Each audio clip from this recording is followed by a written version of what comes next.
Apa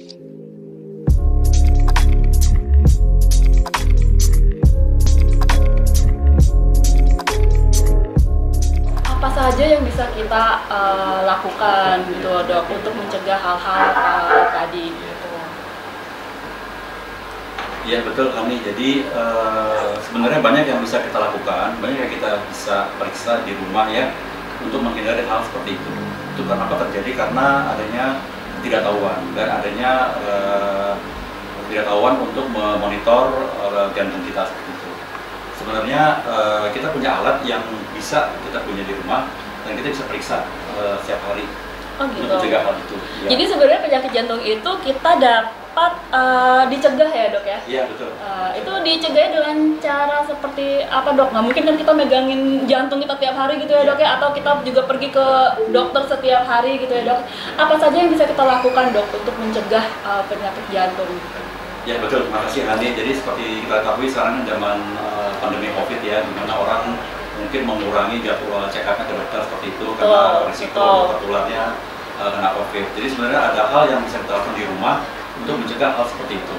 Ya, ada dua hal yang bisa kita periksa, itu adalah darah hipertensi, darah tinggi ya, dan detak nadi seperti itu. Oh gitu dok. Oke. Gimana sih dok? Alat apa yang harus kita pakai untuk mendeteksi penyakit jantung? Ya, jadi untuk seperti yang saya katakan bahwa ada dua alat ya. Pertama kita mengukur tekanan darah kita, dan kedua kita mengukur nadi kita. Dua hal itu yang bisa kita lakukan di rumah. Nah, seperti kita ketahui bahwa alat tensi itu kan kita punya yang seperti ini zaman dulu nih. Oh gitu, ya. Ini. Nah, ini kan cara kerjanya adalah ini dipasang di lengan gitu ya, digulungkan di lengan, kemudian kita memompa di sini, memberikan udara yang ada di sini. Nah, di sini sebenarnya balon ini, ya, balon yang gunanya untuk menekan aliran darah yang terjadi di arteri brachialis seperti itu. Nanti hasil tekanan ada di sini akan termonitor oleh manometer. Di sini. Gitu. Nah, ini yang namanya sphygmomanometer. Kemudian setelah mencapai ketinggian tertentu, setelah terbendung arterinya, dokter akan menutup ini. Ini dokter akan memasang stetoskop untuk mendengar nadi yang ada di sini. Kemudian dia akan melepaskan udara yang tadi sudah dipompa dengan pelan, dengan sedikit-sedikit. Supaya apa? Supaya turunnya tekanan itu dapat dipantau sambil dokter mendengarkan detak nadi yang ada di arteri brachialis. Nanti pada saat tensi turun, kemudian akan timbul bunyi pada stetoskop. Nah, bunyi pertama itu di angka berapa, kemudian bunyi itu juga di angka berapa seperti itu. Oh gitu. Jadi di sini memang perlu konsentrasi dokter. Dokter harus mendengar suaranya dan dokter harus menurunkan ini pelan-pelan supaya tidak terlewatkan seperti itu. Jadi kalau dokternya sedang sibuk, terburu-buru ya, kemudian ditambah lagi ruangannya bising gitu, mungkin akan mengganggu konsentrasi dokternya seperti itu. Nah berarti itu jadi salah satu kelemahan juga dari tensimeter seperti ini ya dok. Pertama kita memang butuh bantuan orang lain ya dok ya. Benar-benar harus pergi ke rumah sakit atau ke klinik. Padahal sekarang di saat pandemi ini kita harus mengurangi gitu ya dok ya untuk berkerumun, untuk pergi ke tempat umum dan juga rumah sakit. Kedua, ini sangat dibutuhkan konsentrasi dan tempat yang tenang ya dok ya, karena itu tergantung sekali pada pendengaran si suster atau si dokter gitu. Wah, kalau bagi kita orang awam kayaknya agak susah gak sih dok untuk mendeteksi menggunakan alat tensi ini gitu dok. Ada gak sih dok alat lain gitu loh yang untuk mempermudah bagi misalnya saya punya orang tua gitu ya dok ya di rumah, saya ingin selalu orang tua saya terkontrol dengan baik, ada gak dok tanpa harus menggunakan alat yang seperti ini, karena kayaknya nggak bisa dipakai oleh orang awam ya dok, karena kita nggak tahu cara mendengarkannya gitu. Ya itulah kan, jadi emang alat ini sudah lama tinggalkan karena juga alat ini sudah berumur 100 tahun kan ini. Wah udah ini ya doknya udah bisa masuk museum ya, udah bisa masuk museum gitu ya, harus digantiin sama model-model yang lebih milenial gitu ya dok ya. Betul. Jadi sekarang sudah banyak alat tensi yang digital seperti ini. Jadi dengan alat ini seperti biasa kita pasang kapnya di lengan, kemudian ya, nah kita tinggal pencet saja tombolnya. Nanti di sini akan terlihat berapa sistolik dan berapa diastoliknya, dan juga berapa nadinya. Kalau dengan ini kan kita tidak bisa memantau nadi. Jadi butuh kalian khusus untuk menghitung nadi yang ada di sini. Dan biasanya dokter kalau menghitung nadi, dia hitungnya nggak 1 menit Hani, karena kan makan waktu ya. Jadi dia hanya menghitung mungkin seperempat menit. Gitu. Nanti hasilnya berapa dikali 4 seperti itu. Jadi kan mengurangi keakuratan seperti itu ya. Tapi dengan adanya ini, selain juga tensinya terakurat, juga dapat untuk mengukur nadi seperti itu. Oh gitu. Iya. Tapi dok, saya pernah dengar ya dok ya, kalau ini kan alat digital ya dok ya, digital. Nah orang tuh pernah bilang kurang akurat, pokoknya yang akurat tuh tetap yang merkuri atau yang jarum ya dok ya. Nah bagaimana dok, bagaimana dengan keakuratan dari alat tensimeter digital ini dok? Ya, sebenarnya banyak kelemahan yang dapat dari tensi konvensional ya. Yang pertama adalah alat ini tidak bisa mengukur sampai digit angka terakhir, karena dokter hanya melihat pembulatan angka 5 atau puluhan gitu. Jadi 120, 125, 130, 35 gitu ya. Jarang sampai bisa mengukur 122, 23, tidak seperti itu. Iya, nggak bisa ya dok ya, dia berarti hanya bulat-bulat aja ya dok ya, nggak bisa ya, nggak bisa yang angka-angka yang sampai detail ya dok ya. Iya betul, yang pertama. Yang kedua juga, pertama nadi tidak terukur dengan ini. Kemudian dokter harus konsentrasi dan harus dalam ruangan yang tenang ya. Kalau berisik mungkin dokter akan kurang mendengar suaranya. Nah itu bisa menimbulkan salah diagnosa ya dok ya. Misalnya harusnya dia tidak tinggi, ternyata dokternya mendengar tinggi. Nah itu juga membahayakan bagi si pasien tersebut ya dok ya. Ditambah lagi juga waktu lebih lama ya kan. Oh gitu. Konsentrasi. Iya betul. Kalau suster atau dokter perlu buru-buru gitu ya, jadi suka terlewatkan seperti itu. Nah jadi itulah kelemahan dari tensi konvensional. Nah dengan tensi ini semua apa yang ada di sini dapat tercover dengan tensi digital seperti itu. Tapi dok, untuk meyakinkan bahwa alat ini akurasinya sangat baik gitu ya dok ya, dilihat dari mananya nih dok ya? Karena kan ini nggak perlu bantuan dokter lagi ya, kita nggak harus ke dokter gitu. Tapi gimana caranya kita yakin bahwa alat ini akurasinya itu sangat baik? Ya, tensi digital juga banyak macamnya nih. Jadi bermacam-macam merek, banyak perusahaan yang berlomba untuk mengeluarkan tensi digital, dan kita harus memilih yang terbaik ya. Nah untuk yang tensi ini sudah terstandar oleh British Tensi Society, di mana ini mendapat validasi untuk ranking AA gitu loh. Kalau AA di kampus itu berarti nilainya bagus ya dok ya, nilainya tinggi ya, berarti ini akurasinya bagus ya dok ya. AA berarti paling tinggi dong dok akurasinya. AA ada 2 kali A ya dok ya, itu untuk akurasi apa ya dok ya? A2 kali. Jadi A yang pertama itu adalah untuk ukuran sistoliknya. Oh gitu. Nah untuk yang A kedua itu untuk diastoliknya. Jadi untuk sistolik maupun diastolik ini mendapat ranking tertinggi, itu AA. Berarti kalau dapat dipercaya. Oh gitu. Sistolik itu bisa dijelaskan dok, sistolik dan diastolik itu apa? Ya betul kan, terima kasih. Jadi kita ketahui bahwa jantung itu kan fungsinya memompa darah ke seluruh tubuh. Dimana darah itu kan membawa nutrisi makanan ke setiap sel-sel ya. Tidak ada bagian sel yang tidak mendapat darah. Jadi penting sekali untuk jantung memompa dengan baik supaya darah bisa sampai ke sel dan sel dapat menerima nutrisi untuk kelangsungan hidupnya. Kalau sel nggak dapat nutrisi, maka sel akan mati. Kalau sel akan mati, jaringan akan mati. Jaringan mati, organ mengalami gangguan. Organ mengalami gangguan, maka manusia akan sakit. Seperti itu. Jadi penting sekali jantung memompa dengan tekanan tertentu supaya darah bisa sampai ke sel itu. Jadi saat jantung berkontraksi, maka ada darah keluar dari jantung. Nah itulah tekanan sistolik namanya. Itu sistolik ya dok ya? Oke. Nah, kemudian setelah jantung kontraksi, dia akan merelaksasi. Nah saat direlaksasi, itu tekanan diastolik. Oh gitu. Nah berarti tadi sistolik maupun diastolik yang dihasilkan oleh alat ini akurasinya sudah sangat baik ya dok ya, karena dia mendapatkan grade AA, peringkat AA tersebut ya. Nah selain itu dok, selain dia mengetahui sistolik, diastolik, apalagi sih dok kelebihan dari alat tensimeter digital ini dibandingkan dengan yang konvensional? Iya, jadi untuk yang merek ini yang Microlife itu ada beberapa kelebihan ya. Kelebihan pertama adalah saya sudah rangkumkan seperti ini ya. Apa itu dok ya? 1, 2 ya? angka ya dok, Ini 1 2 ya. gambar apa Itu ini? gambar apa ya dok? Iya. Gambar orang Gambar atau orang, gambar orang 1 2 ya? Iya. Aha. Apa tuh dok maksudnya? Jadi artinya tensi ini bisa digunakan oleh 2 orang gitu. Oh gitu. Untuk yang tensi yang lain hanya bisa digunakan oleh 1 orang.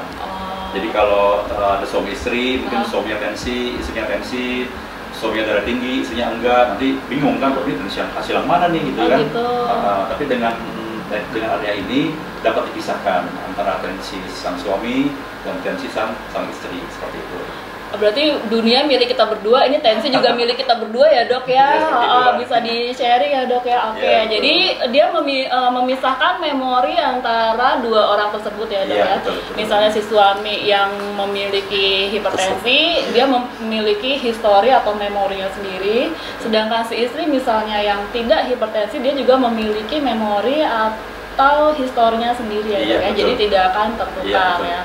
Jadi kalau kita ingin melacak historinya, melacak kurvanya, naik turunnya bisa termonitor seperti itu. Iya, berarti kita bisa tahu ya dok ya, kalaupun kita misalnya nanti harus ke dokter, kita sudah bisa tahu ya dok ya, histori masing-masing ya dok ya. Betul sekali. Nah selain dunia milik berdua tadi dok ya, apalagi dok kelebihan dari tensi digital ini? Ya, jadi yang kedua adalah ada kode seperti ini. Apa itu ya dok?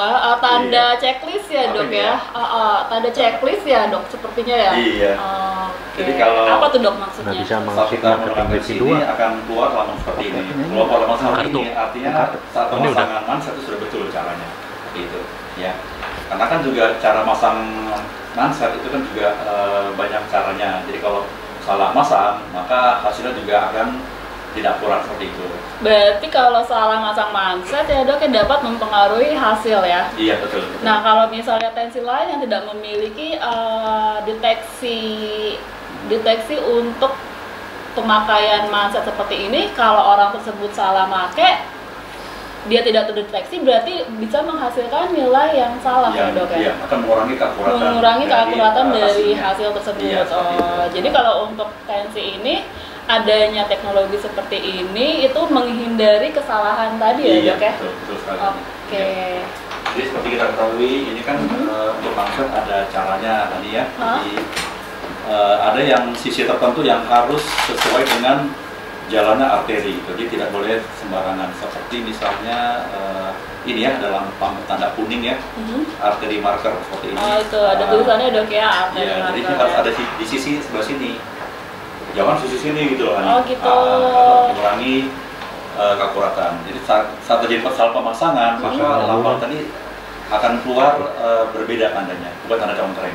Jadi kalau misalnya saya pakainya salah ya dok ya? Iya. Misalnya saya bisa nggak ngerti nih, saya pakai begini, maka tanda itu akan Tidak akan keluar. Iya. Akan muncul ya. Berarti kalau misalnya kita pemakaiannya benar, berarti tanda itu akan muncul ya, checklist ya, udah oke ya. Iya. Oh gitu. Berarti ini untuk menghindari kesalahan dalam pemasangan manset ya. Iya. Oke, baru 2 teknologi tadi ya dok. Apa lagi sih dok? Ya, Teknologi lainnya? Ketiga ini Hani. Apa itu dok? Apa ini Kayak Ini kayak traffic light ya. Garis-garis atau kayak lampu lalu lintas gitu ya dok ya? Iya, jadi ini sebenarnya ingin menggambarkan yang di atas itu lampu merah, yang tengah itu lampu kuning, yang bawah itu lampu hijau, seperti itu. Oh, saya jadi inget lalu lintas nih dok ya. Tadi kayak saya lihat lampu merah, lampu hijau, lampu kuning gitu ya. Kalau di lalu lintas kan artinya jalan terus gitu ya dok ya. Hijau jalan terus, kuning tuh kadang ada yang langsung orang ngegas atau ada yang ngerem gitu kan. Kalau merah berarti harus berhenti. Nah kalau di tensimeter ini itu artinya apa ya dok? Jadi kalau setelah tensi menunjukkan angka gambar seperti ini, di tengah artinya lampu hijau. Yang bawah ini hijau, ini kuning, ini merah. Jadi kalau di sini artinya normal, di sini artinya lampu kuning, artinya borderline, yang merah artinya hipertensi. Seperti itu. Jadi buat apa sih dok ada indikator lem seperti ini? Untuk fungsinya apa ya? Ya kadang kita kan nggak tahu ya tensi normal berapa sih angkanya, seperti itu kan, hanya dokter yang tahu seperti itu ya. Jadi dengan adanya ini maka memudahkan pasien untuk menilai apakah saya tensi normal atau tidak, seperti itu. Jadi tensi ini sudah dibekali dengan artificial intelligence seperti itu. Gitu. Jadi batasannya nilainya adalah seperti ini. Iya. Kalau diastoliknya di bawah 80 ya dan sistolnya di bawah 130, maka dia akan menunjukkan warna hijau. Hijau. Itu berarti bagus ya, tensinya baik ya, Dok ya. Oke. Nah, kalau tensinya diastoliknya di atas 80 sampai 84 ya, atau sistolnya 130 sampai 134, maka dia akan memberikan warna lampu kuning. Lampu kuning. Artinya apa tuh, Dok? Artinya was-was nih, borderline gitu. Gitu. Siap-siap. Harus siap-siap ya, Dok ya? Iya, jaga-jaga nih, jangan saya darah tinggi nih gitu. Oke, nah kalau yang lampu merah, Dok? Nah, kalau sudah lampu merah, artinya sistolnya di atas 195. Gitu. Dan diastoliknya di atas 85 ya? 85. Seperti itu. Kalau itu berarti sudah lampu merah ya? Itu berarti harus apa tuh, Dok? Ya, artinya harus kontrol lebih lanjut ke dokter seperti itu. Harus ke dokter berarti ya kalau sudah lampu merah ya, Dok ya? Iya.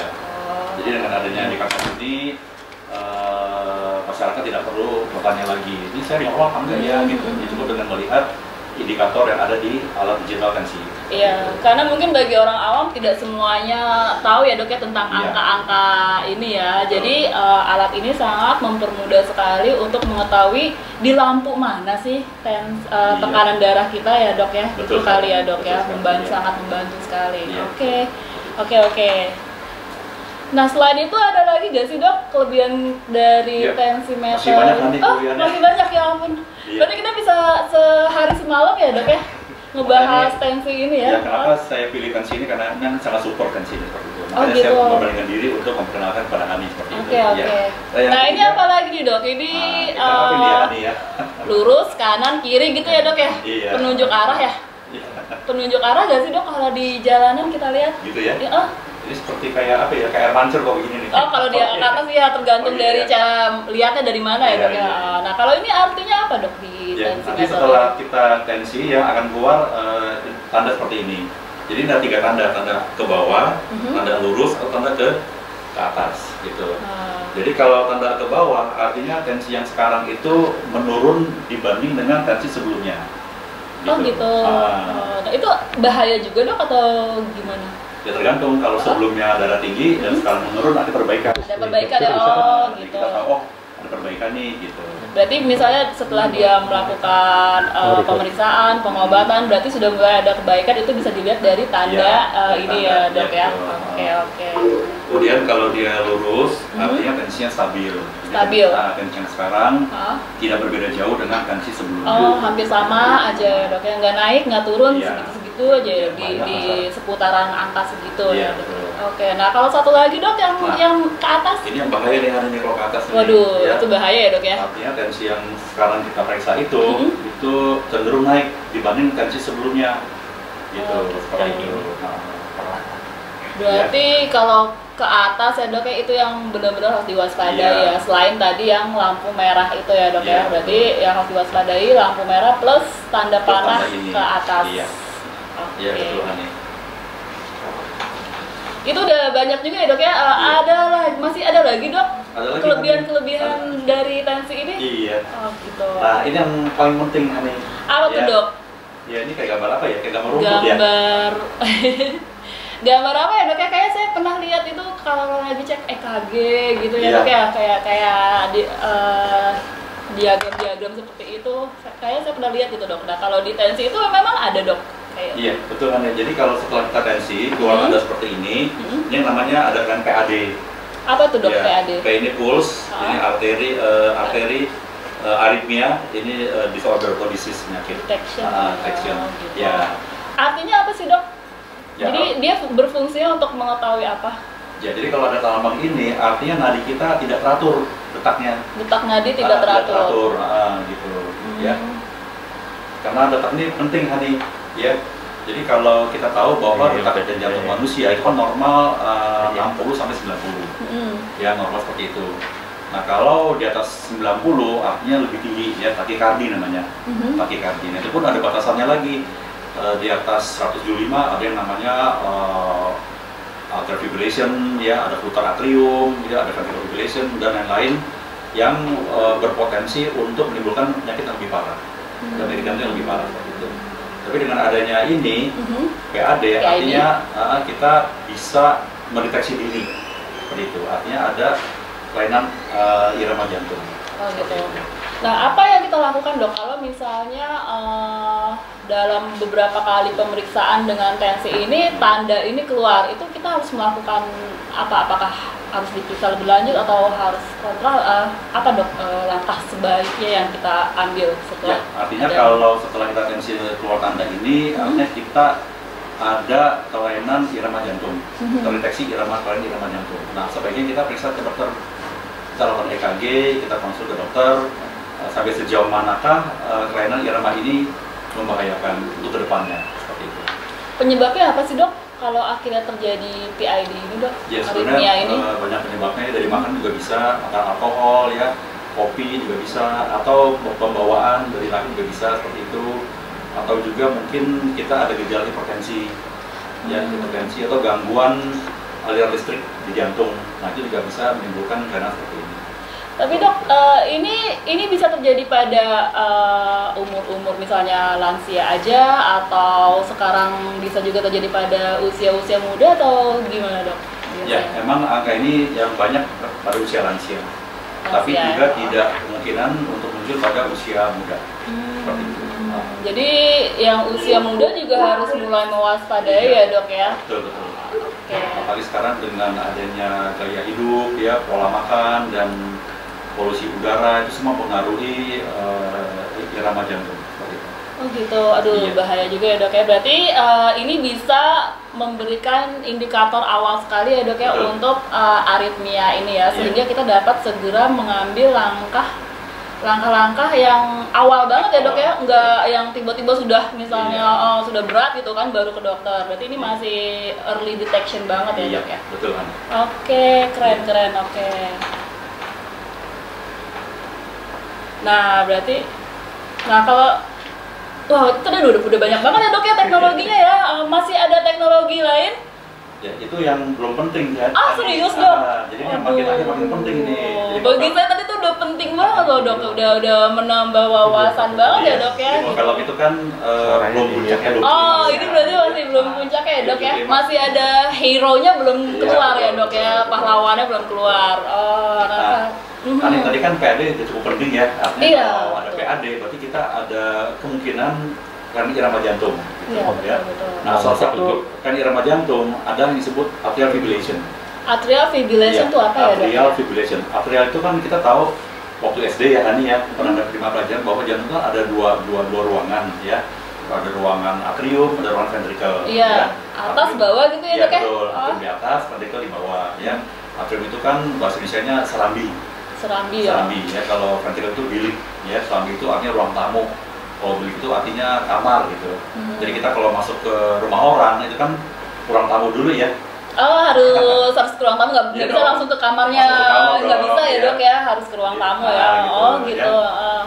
Jadi darah nggak begitu, darah masuk ke jantung, ke atrium dulu, ke serambi dulu, baru dia ke ventrikel, baru ke kamar. Nah dari kamar baru ke seluruh tubuh untuk mendistribusikan darah ke seluruh tubuh seperti itu. Itu ya kalau yang normal ya dok, berarti kan semua baik-baik saja ya, dia berfungsi dengan baik gitu ya, mengirimkan darah ke seluruh tubuh begitu ya. Nah kalau yang tadi atrial fibrillasi ini kenapa dok? Apa yang terjadi pada jantung kita gitu loh? Iya. Jadi masing-masing atrium dan ventrikel itu ada denyutnya gitu. Jadi saat atrium denyut, ventrikel relaksasi. Nah saat ventrikel berkontraksi, atrium relaksasi seperti itu. Kenapa bisa begitu? Jadi ada kerjasama yang baik antara atrium dengan ventrikel.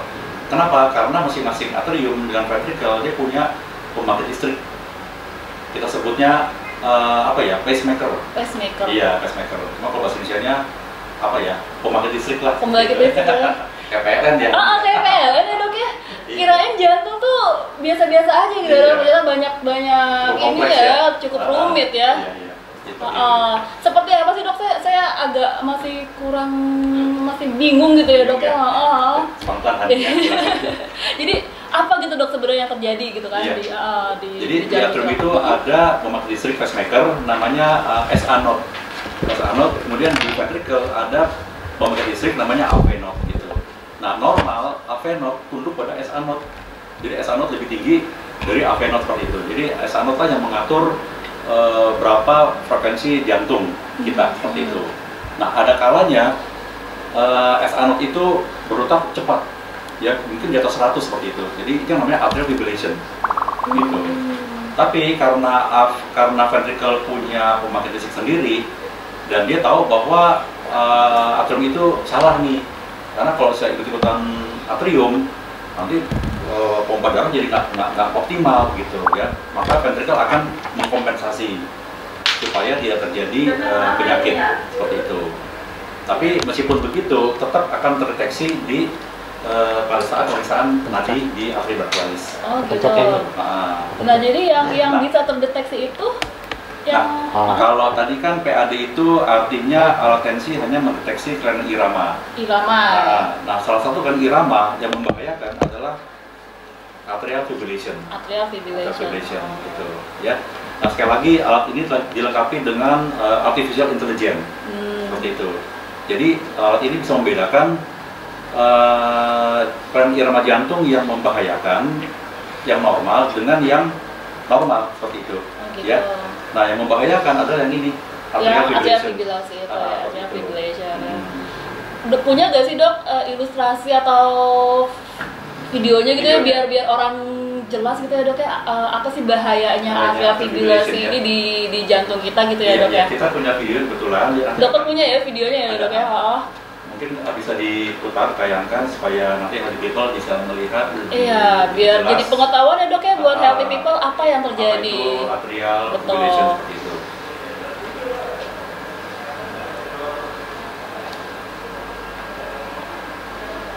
Ya, jadi ini ada gambaran orang yang kelihatannya. Ini jantung kita ya dok ya? Ya betul, itu jantung kita. Nah itu yang ada ruang atriumnya, ada ruang ventrikelnya seperti itu ya. Oke. Nah, jadi itu irama jantung seperti tabur gitu ya. Iya betul ya dok ya. Nah ini itu yang atas itu adalah ruang atrium itu ya. Oke. Atas atrium ini bawahnya. Nah ini ruang atrium nih. Ini atrium ya dok ya. Oke. Nah ini apa ya dok ya? Jadi sel-sel darah. Nah kalau tidak ada fibrillation maka darah itu bisa terbentuk gumpalan darah. Gumpalan. Oke. Gumpalan darah itu kalau masuk ke pembuluh darah ya akan mengalir, dan kalau sampai ke otak ya dia akan menyumbat pembuluh darah di otak. Aduh serem banget ya dok ya. Nah itu kita lihat gumpalan darahnya mengalir, nah dia tersumbat ya, sehingga yang kedepannya itu darah tidak bisa mengalir. Karena tidak mengalir maka ada sebagian sel otak yang tidak mendapat darah. Karena tidak berdarah maka sebagian sel otak mengalami kematian yang berwarna hitam itu. Nah kalau mengalami kematian maka terjadi gangguan fungsi, tergantung dari area mana yang terkena gangguan. Kalau area motorik maka timbullah kelumpuhan. Kalau area sensorik maka timbullah tidak bisa merasakan hal-hal sensasi seperti itu. Oh gitu, berarti sangat bahaya sekali ya dok ya kalau ada atrial fibrillasi di jantung ini ya dok ya. Oh gitu, jadi teknologi di tensimeter ini dapat mendeteksi tadi ya dok? Atrial fibrillasi atrial fibrillation. Jadi dengan adanya atrial fibrillation di hasil riset maka itu kemungkinannya adalah 4 kali lebih besar orang terkena stroke. Seperti itu. Jadi orang yang terkena atrial fibrillasi mempunyai resiko untuk terkena stroke 4 kali lebih besar dari orang yang tidak memiliki atrial fibrillasi. Wah.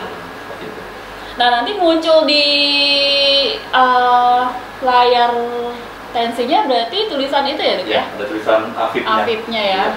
Nah artinya atrial, FIB-nya artinya fibrillation. Nah kalau sudah muncul itu apa dok yang harus kita lakukan ya? Apa yang harus healthy people lakukan gitu loh dok? Ya artinya kalau sudah muncul seperti ini artinya ada kecenderungan bahwa healthy people terdeteksi oleh atrial fibrillation. Maka sebaiknya periksa ke dokter lebih lanjut. Kita dilakukan pemeriksaan EKG sampai seberapa jauh dan seberapa parah atrial fibrillation-nya. Aduh, berarti canggih sekali ya dok ya? Dan ini satu lagi kan nih. Iya dok, apa lagi tuh? Ini atrial fibrillation itu sudah yang memegang patennya, cuma alat ini Microlife seperti itu. Oh gitu dong. Iya. Berarti di tensi-tensi lain tuh nggak ada teknologi ini ya? Oh gitu. Karena hanya Microlife yang menemukan metode ini, untuk itu Microlife mempatenkan untuk Afid ini.